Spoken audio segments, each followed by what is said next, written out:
The region was putrid with the carcasses of decaying fish and of other less describable things which I saw protruding from the nasty mud of the unending plain.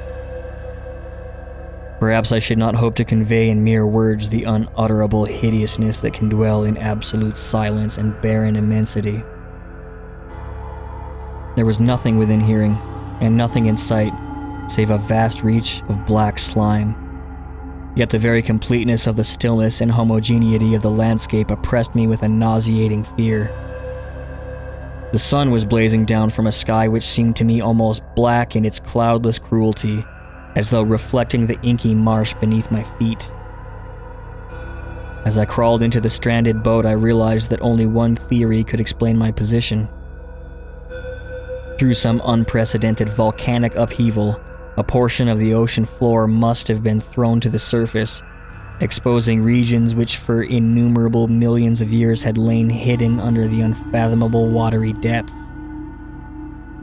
So great was the extent of the new land which had risen beneath me, that I could not detect the faintest noise of the surging ocean, strain my ears as I might.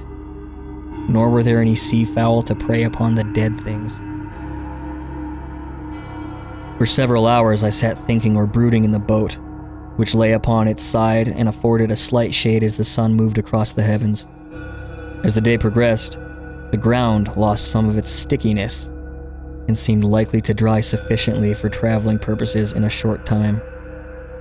That night I slept but little, and the next day I made for myself a pack containing food and water, preparatory to an overland journey in search of the vanished sea and possible rescue.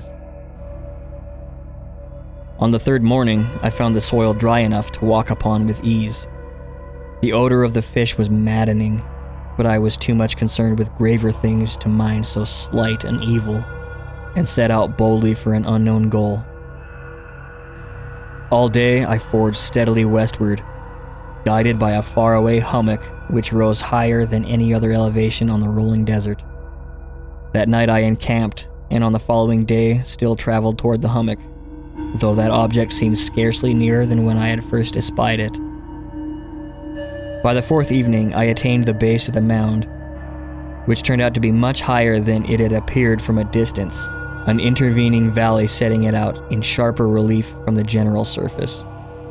Too weary to ascend, I slept in the shadow of the hill. I know not why my dreams were so wild that night, but ere the waning and fantastically gibbous moon had risen far above the eastern plain, I was awake in a cold perspiration, determined to sleep no more.